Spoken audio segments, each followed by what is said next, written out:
Euron, el presidente rojo del Círculo de los Lectores, que evidentemente, digamos que yo adquirí este libro no por que mis padres in illo tempore fueran miembros del Círculo de Lectores, que parece que lo fueron en algún momento, a pesar de que ya no hay restos en el hogar familiar que ameriten ese pasado.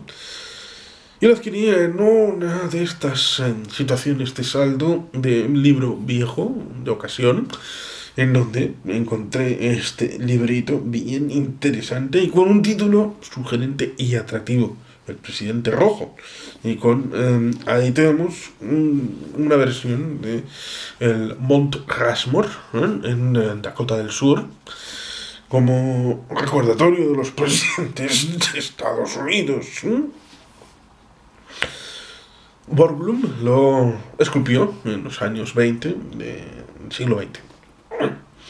Quizá después de los sucesos de la Primera Guerra Mundial, los felices años 20 y todas esas circunstancias que ameritaron, por ejemplo, la construcción del Arco del Triunfo en Nueva York, con esta hoz y martillo, con lo cual tenemos una situación que para los más jóvenes les resultará anodina o extraña, porque estamos hablando del periodo de la Guerra Fría. Un periodo que fue después de la Segunda Guerra Mundial hasta el año 89-91, en el que cayó el bloque del Este, cayó el muro de Berlín en el año 89 y cayó la propia Unión Soviética en el año 91. Pero siempre había en esos años del 47 al 91 esa visión de que había un juego que se llevaba en el terreno militar, en el terreno político, en el tema diplomático y también en el terreno cultural y hasta el deportivo.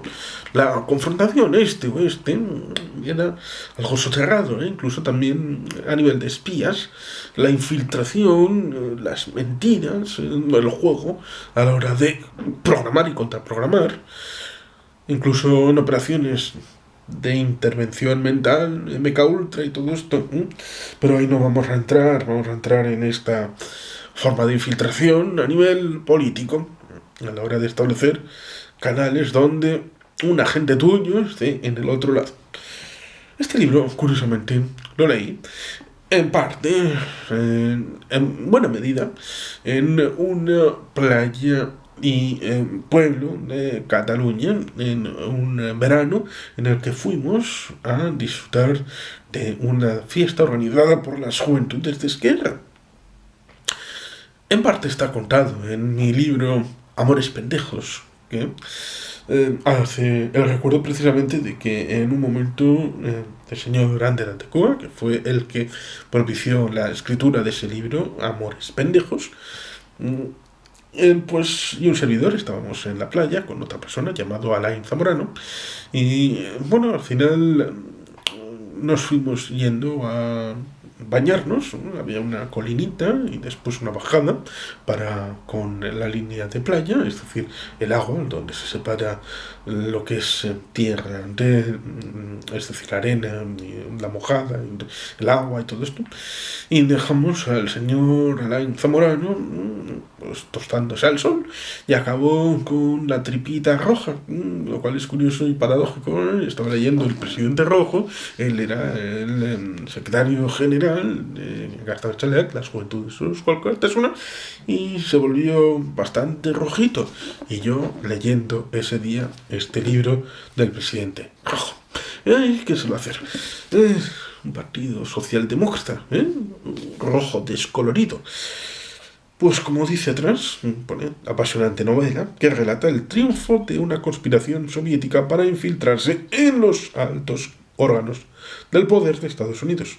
Por cierto, una posibilidad nada descabellada en el inestable y cambiante panorama político contemporáneo. Un libro que mantiene al lector en jaque hasta la última página, pues lo que está en juego es nada menos que el destino del mundo.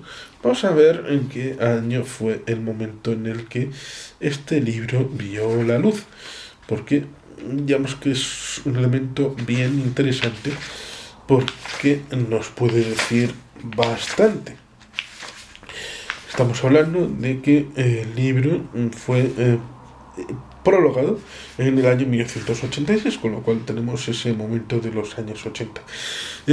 Dice, Esta es una obra de ficción, aunque las investigaciones necesarias para explicar con exactitud los establecimientos de defensa de Estados Unidos y la Unión Soviética requirieron la ayuda de diversas personas y agencias. Quiero testimoniar mi agradecimiento a las secciones de Asuntos Públicos del Departamento de Defensa, las Fuerzas Aéreas, la Asociación de las Fuerzas Aéreas, el Ejército, la Marina de Estados Unidos, la Agencia de Defensa Nuclear y a los oficiales de varias organizaciones especializadas, incluyendo la Asociación Americana de Preparación para la Defensa y el Consejo Americano de Seguridad, por su ayuda para hacer que el entorno de la CIA, así como el de su adversario jurado, la KGB, resultara más realista. Quiero dar las gracias a varios miembros de la carrera de la CIA que, no obstante, no deberían responsabilizarse de cualquier licencia de ficción tomada por el autor.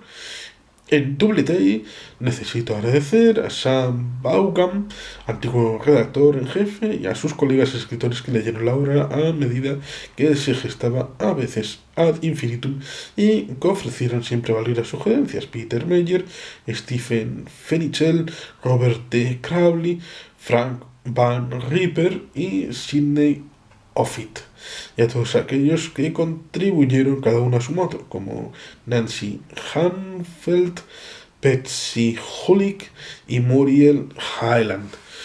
Es interesante porque ¿cómo puedes infiltrar a alguien en el ámbito de la Casa Blanca?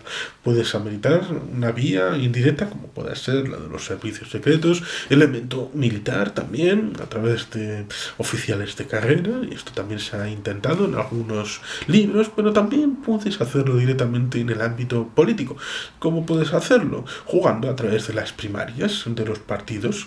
En este caso, no se dice claramente si es en el Partido Demócrata o en el Republicano, pero en principio siempre se ha tendido a pensar que el Partido Demócrata era más susceptible por su visión progresista, lo cual es curioso porque en un momento dado, después de la Guerra Civil de 1861-1865, los términos del Partido Republicano y el Partido Demócrata se invirtieron, y lo que el Partido Demócrata, que era en principio el partido más ligado al viejo sur y al ámbito de los antiguos esclavistas, y al Partido Republicano, que curiosamente el señor Lincoln estaba en cartas con el señor Marx, no Groucho, sino Karl Marx. Lo cual es curioso y pintoresco que alguien del Partido Republicano estuviera vinculado de manera literaria, de manera epistolar, con el fundador del marxismo, a pesar de que tal vez Karl Marx no se hubiera identificado jamás, never in the life, con lo que el marxismo significa, con lo cual podríamos hablar de mundo marxiano, no marciano, marxiano, de Marx, y luego la interpretación posterior después de la muerte, lo mismo que por ejemplo la hermana de Friedrich Nietzsche hizo con los escritos una vez muerto su hermano. Le dio, como tenía una prosa bien enrevesada y era interpretable, la hermana, una vez muerto el señor Nietzsche, le dio una interpretación a su gusto, muy proto-nazi y muy cercana a los ideales del señor Richard Wagner. Pero bueno, ahí tenemos una vía de penetración. A través de las primarias, establecer la vía de que, en primer término, forzar las cosas para que un candidato a vicepresidente en la fórmula electoral sea adoptado por el ámbito de la convención del partido correspondiente. Y luego, después de haber conseguido la victoria, porque evidentemente la vía más directa es lograr la elección presidencial, es decir, la candidatura a primer puesto para el sucedido, el susodicho espía, con lo cual evidentemente pasa la primera apuesta en el ámbito de la convención, el presidente ya directamente.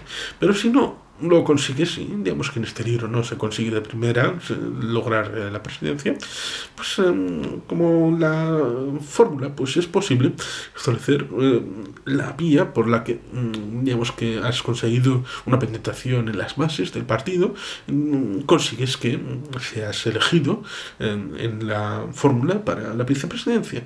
Y una vez logrado el ticket en la convención, luego lograr que en las elecciones haya una victoria, de alguna manera, y después, a lo largo del mandato, sobre todo en primer término, lograr que ese presidente, de alguna manera, quitártelo del medio, y así, por la sucesión constitucional de la enmienda 25, establecer la presidencia del vicepresidente para lo que geste el mandato y así ya influir directamente en el cambio constitucional para con el futuro de los Estados Unidos, a pesar de que técnicamente siempre se puede influir sin estar en la primera línea, con lo cual en principio también es posible, pero se quiere poner la idea de que el presidente rojo, es decir, directamente ya ponerlo de manera clara en la hora de la transformación política,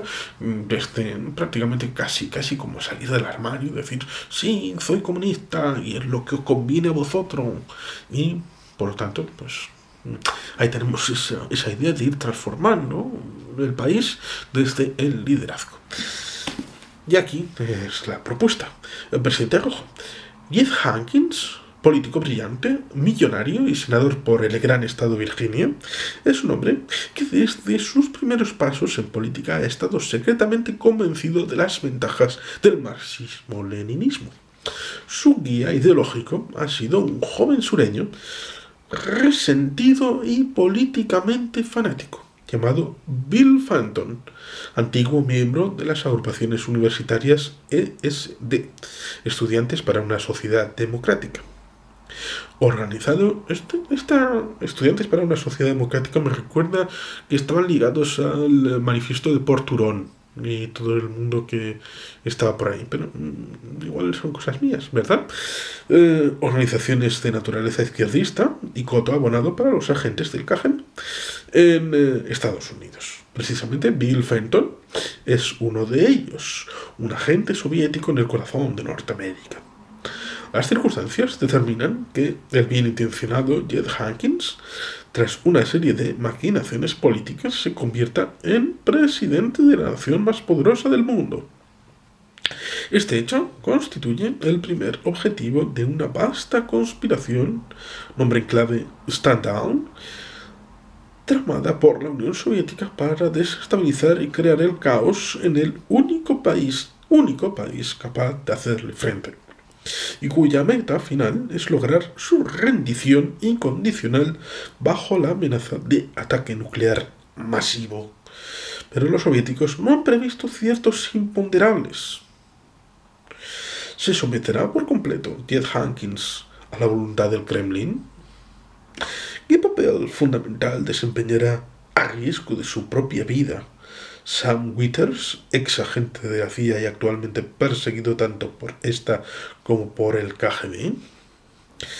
El presidente rojo combina elementos de novela política clásica con una trama de intriga en las más altas esferas de poder mundial rigurosamente documentada. Plantea asimismo cuestiones de candente actualidad, el peligro nuclear, la conveniencia o no de la guerra de las galaxias, las debilidades del sistema democrático y el peligro de toda forma de totalitarismo.